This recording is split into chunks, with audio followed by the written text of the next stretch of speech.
اب سمجھو، تو انسان کو جو فضیلت جزوی ہے وہ تو اس بیس پہ ہو سکتی ہے، یہ صحت مند ہے، یہ خوبصورت ہے، یہ پٹھان ہے، یہ راجپوت ہے، یہ فلانا ہے، یہ مہاجر ہے، ہر آدمی اپنی قوم پہ فخر کر رہا ہوتا ہے، تو یہ جزوی فضیلت ہے بھائی، ہو گیا. آپ کسی قوم میں غیرت زیادہ ہے، کسی قوم میں سلیقہ زیادہ ہے، کسی قوم میں وفا زیادہ ہے، ہر قوم کی اپنی فضیلت ہوتی ہے.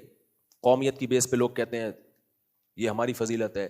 صحت کی بیس پہ باڈی بلڈر اپنے یہ ڈولے شولے باڈی بلڈروں کی یہ جو ان کے بازو ہیں یہ ہماری ران کے برابر ہوتے ہیں، پتہ ہی نہیں چل رہا ہوتا کہ یہ ان کی ٹانگ ہے یا ہمارا بازو ہے.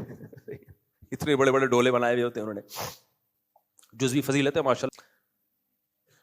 تو یہ سب جزوی فضیلت ہے. تو اب کیا ہے، خوب سمجھو، انسان کو جو کلی فضیلت ہے وہ اس بیس پہ نہیں ہے. کلی فضیلت جس بیس پہ ہے وہ بیس ہے جس بیس پر آپ کو جنت ملے گی. اللہ کہے گا جو جس وجہ سے انسان کو ہم نے فضیلت دی ہے وہ دو چیزیں ہیں، وہ دو چیزیں آپ میں پائی جائیں گی، تو آپ جو مشن اللہ نے دیا تھا نا، آپ اس میں آپ کو فضیلت حاصل ہے. وہ کیا ہے؟ وہ اللہ تعالیٰ فرماتے ہیں انا عرضنا الامانۃ علی السماوات والارض والجبال فابین ان یحملنها واشفقن منها وحملها الانسان انه كان ظلوما جہولا.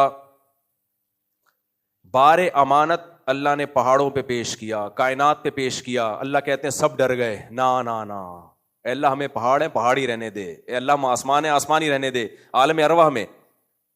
اللہ کہتے ہیں جب میں نے انسان پہ یہ بار امانت پیش کیا تو انسان نے اس بار امانت کو اپنے کندھوں پہ اٹھا لیا، لیکن انہ کان ظلوما جہولا. یہ کانا بمانا سارا ہے. جو صرف نحو کے طلبہ ہیں وہ ان کو پتا ہے کہ سارا کیا ہوتا ہے اور کانا کیا ہوتا ہے. جہلم والوں کو یہ بھی نہیں پتا ہوگا. خیر، انہ کان ظلوما جہولا، یہ ہو گیا ظلوم بھی اور جہول بھی. کیا مطلب؟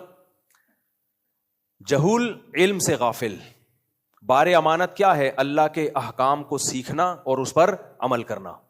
اللہ نے کہا یہ کرو یہ مت کرو، اس کو پہلے سیکھتا ہے نا انسان کہ بھئی اللہ مجھ سے چاہتا کیا ہے. اس چاہنے کے جاننے کو دین کا علم کہا جاتا ہے. اس کا بھی اللہ نے ہمیں پابند بنایا کہ دین کا بنیادی علم سیکھو کہ کیا حلال ہے اور کیا حرام، اور پھر اس کے مطابق عمل بھی کرو. اللہ کہتے ہیں انسانوں میں اکثریت نے نہ سیکھا اور نہ اس پر عمل کیا. عمل نہ کرنے کو ظلوم سے تعبیر کیا گیا، ظالم، اور علم نہ سیکھنے کو جہول سے تعبیر کیا گیا، جاہل. اس میں بڑے بڑے پڑھے لکھے لوگ بھی آ گئے، لیکن اللہ ان سب کو کیا کہہ رہا ہے؟ جاہل. کیوں بھائی؟ دنیا میں سفر میں جو چیزیں سفر کے لوازمات میں سے تھیں وہ تو آپ نے جان لی، لیکن جس کام کے لیے سفر کر رہے تھے وہ کام آپ کو پتہ نہیں ہے. سمجھ میں نہیں آ رہی بات؟ دیکھو آپ ٹرین میں سفر کر رہے ہیں، 24 گھنٹے کا سفر ہے جو کہ ہوتا 48 گھنٹے میں پورا ہے، پاکستان میں بات کر رہا ہوں. تو اس ٹرین کے سفر کے لیے آپ کو کچھ چیزوں کا علم ہونا ضروری. نمبر 1، ٹکٹ کہاں سے ملے گا، کون سے اسٹیشن پہ گاڑی کو آنا چاہیے، آئے گی نہیں آئے گی وہ تو غلط بات ہے، آنا چاہیے کون سے اسٹیشن پہ گاڑی، ٹھیک ہے. پھر آپ کی بوگی کون سی ہے آپ پڑھنا جانتے ہو، بوگی نمبر. پھر آپ جب وہاں بیٹھو گے تو کھانا کیسا ہونا چاہیے راستے میں، واش روم کا، پھر کہاں کہاں گاڑی رکے گی، یہ ساری چیزوں کا. یا بس میں بھی ایسا ہی ہوتا ہے، گاڑی میں بھی ایسا ہی ہوتا ہے. تو ایک ہے وہ علم جو زندگی کا سفر گزارنے کے لیے ضروری ہے. وہ علم کیا ہے؟ ہم جب پیدا ہوتے ہیں تو پیدائش سے لے کے موت تک ہمیں کچھ علوم کی ضرورت ہوتی ہے تاکہ ہم سوسائٹی میں اس سفر میں اچھے طریقے سے سروائیو کر سکیں. سمجھ رہے کہ نہیں سمجھ رہے؟ سوسائٹی میں اچھے طریقے سے سروائیو کر سکیں. زندگی بھی ایک سفر ہے نا بھائی. دنیا میں آتے ہیں تو تمیز سے زندگی گزر جائے، اس کے لیے ہمیں سب سے پہلے ضرورت ہوتی ہے ڈاکٹروں کی. بچے کو کھانسی ہو گئی، نزلہ ہو گیا، بخار ہو گیا، آڑا ترشا پیدا ہو گیا، معذور ہو گیا، تو کیا کرنا ہے بھائی؟ میڈیکل سائنس کا علم ہونا چاہیے ہمارے پاس. تو بہت سے بڑے بڑے ماہر چائلڈ اسپیشلسٹ پیدا ہوئے، ٹھیک ہے نا؟ کیا خیال ہے؟ ادھر توجہ ہے کہ نہیں ہے؟ یہ بھی اچھا علم ہے بھائی، زندگی کا سفر گزارنے کے لیے ضروری ہے. پھر کیا ہوا جی؟ ہم بالغ ہوتے ہیں تو چائلڈ اسپیشلسٹ کی فہرست سے نکل کے جو جنرل فزیشین ہیں، عام ڈاکٹر ہیں، اس میں آ جاتے ہیں. پھر اگر گردے خراب ہوئے تو گردوں کے اسپیشلسٹ بھی ہونے چاہیے، پھیپھڑے خراب ہیں تو پھیپھڑوں کے اسپیشلسٹ بھی ہونے چاہیے، وغیرہ وغیرہ وغیرہ. یہ سب اس دنیا کے سفر کو ہمارے لیے اچھا بنانے کے لیے ضروری. ہمیں دنیا میں چلنا بھی پھرتا ہے تو ظاہر ہے رہنا پڑتا ہے, تو گھر ہونے چاہیے. پہلے انسان غار بنا کے رہتا تھا, اس کے ایکسپرٹ ہوا کرتے تھے, پھر ترقی کرتے کرتے اب سول انجینئر آ گئے ہیں, NID یونیورسٹی سے فارغ ہوتے ہیں, وہ نقشے بنا کے دیتے ہیں ایسے بناؤ. پھر مزدوروں کو بلاتے ہیں, کنسٹرکشن کے ماہرین الگ ہوتے ہیں, بزنس کے ماہرین الگ ہوتے ہیں. پھر انسان نے تسخیر کائنات کرنی ہے, اس کائنات کو مسخر کرنا ہے, تو ناسا والوں نے وہ مسخر کرنے کے لیے اپنے سیارے کہاں بھیجے ہوئے ہیں, فضاؤں میں. سورج کے قریب سنا ایک سیارہ پہنچنے والا ہے, آج کل رپورٹ آ رہی ہے. میں بہت شوق سے یہ سائنسی پروگرام دیکھتا ہوں. سنا ہے کہ سورج کی رپورٹیں ہم تک پہنچنے والی ہیں. تو یہ سارا اس دنیا کی ٹریولنگ کو سوٹیبل بنانے کے لیے, سمجھتے ہو.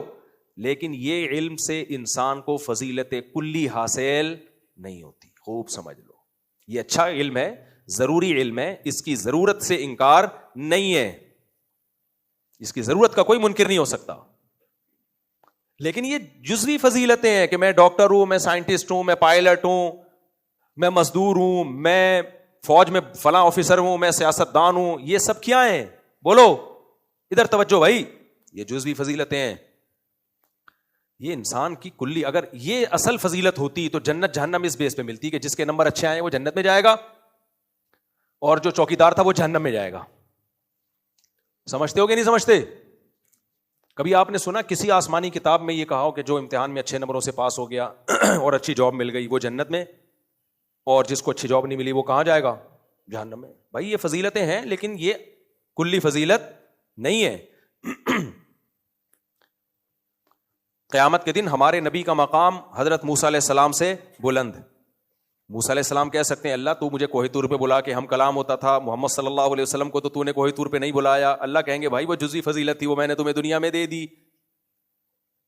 لیکن جو کلی فضیلت تھی, جو پیغمبروں والا کام تھا, وہ جیسا محمد صلی اللہ علیہ وسلم کو ذمہ داری دی اور آپ نے نبھائی اس ذمہ داری کو, ایسی ذمہ داری میں نے آپ کو نہیں دی. ٹھیک ہے بنی اسرائیل نے آپ کو بہت ٹینشنیں دی ہیں, ان ٹینشنوں کا الگ سے ثواب ملے گا آپ کو, صحیح ہے نا. ان ٹینشنوں اور اس صبر پہ آپ کو الگ سے درجات بھی بلند ہوں گے, ثواب بھی ملے گا, بہت بڑا مقام آپ کا. لیکن محمد صلی اللہ علیہ وسلم سے آگے نہیں جا سکتے. انبیاء میں سب سے بڑا مقام محمد صلی اللہ علیہ وسلم کا ہے, اس کے بعد حضرت ابراہیم علیہ السلام کا, اس کے بعد حضرت موسیٰ علیہ السلام کا, اس کے بعد حضرت عیسیٰ علیہ السلام کا. اہل سنت والجماعت کے یہاں یہ 4 ترتیب ہے. اس کے بعد پھر کسی نے کہا نوح علیہ السلام, کسی نے کہا آدم علیہ السلام, وہ ایک الگ بحث ہے. حضرت عیسیٰ علیہ السلام کی فضیلت بھی باقی پیغمبروں پر اس لیے زیادہ ہے کہ نبی صلی اللہ علیہ وسلم کے مشن کی تکمیل کے لیے اللہ نے جس پیغمبر کی سلیکشن کی ہے وہ عیسیٰ ابن مریم ہے. تو یہ بہت بڑی فضیلت ہے, کیونکہ نبی کا مشن قرب قیامت میں جب اسلام دنیا میں غالب ہوگا تو یہ کام اللہ کس کے ذریعے لے گا؟ عیسیٰ ابن مریم کے ذریعے. تو یہ کم فضیلت نہیں ہے, اس کے لیے اللہ نے کسی اور پیغمبر کا انتخاب نہیں کیا. خیر جی, تو انسان کو جو کلی فضیلت حاصل ہے وہ علم کہ اللہ کے احکام سیکھے اور پھر اس پر عمل کرے. تو جو اس میں پورا اترے گا انسانیت میں سب سے افضل وہ ہوگا. اور یہ اللہ کے علم کا مطلب عالم بننا, مفتی بننا نہیں ہے. یہ تو قرآن نے کہا کہ کچھ لوگ ایسے ہونے چاہیے جو دین کے علم میں ایکسپرٹ ہوں. اگر اللہ یہ کہتا تھا سارے عالم مفسر بنے تو پھر دنیا کا کام کون کرے گا بھائی؟ کیونکہ دنیا مسافر خانہ ہے, اس میں بھی تو ہم نے رہنا تو ہے نا, بہرحال یہاں سے جانا ہے لیکن فوراً تھوڑی چلے جانا ہے. اگر پتہ چل جاتا کل قیامت آئے گی اور کل ہی ہم سب نے یہاں سے نکل لینا ہے, پھر یہ سارے کالج والج ختم کرو, بند کرو, کیا خیال ہے بھائی؟ لیکن رہنا تو تھوڑے دن تو رہنا ہے نا, تو اس کے لیے پھر کمانا بھی ہے, اس کے لیے ہمیں ڈاکٹر بھی چاہیے, اس کے لیے ہمیں انجینئر بھی چاہیے, اس کے لیے ہمیں بہت کچھ چاہیے, بچے بھی چاہیے ہمیں. اس کے لیے ہم ہر چیز کو مان رہے ہیں, سب کچھ چاہیے, لیکن فیملی پلاننگ والوں نے کہا بچے نہیں چاہیے. بھائی غلط ہے. جیسے دنیا میں صحیح زندگی گزارنے کے لیے آپ کو صرف میڈیکل سائنس کی ضرورت نہیں ہے, آپ کو نیچرل لائف کی ضرورت ہے. اس نیچرل لائف میں بیوی بچے سر فہرست ہیں. اگر بیوی بچے نہیں ہوں گے تو آپ نفسیاتی ڈاکٹروں سے ہی قیامت تک علاج کراتے رہو گے, اور وہ میڈیسن سے ہی کوشش کریں گے آپ کو کور کرنے کی, حالانکہ اس کا علاج میڈیسن نہیں ہے. یہ نیچرل لائف ہے انسان کی, اس کو بیوی بھی چاہیے اور بچہ نہیں, بچے چاہیے. اور اگر آپ کا ایک آدھ بچہ ہو گیا تو بچہ ڈپریشن میں جائے گا, کیونکہ بچے کو بہن بھائی چاہیے, یہ اس کی نیچر ہے. اس لیے ہم یہ فیملی پلاننگ ولاننگ اور ٹوپی ڈراموں سے ذرا بھی اللہ کا شکر ہے متاثر نہیں ہوتے. اور آپ کے سامنے بیٹھا ہوا ہوں, اللہ نظر بس سے بچائے.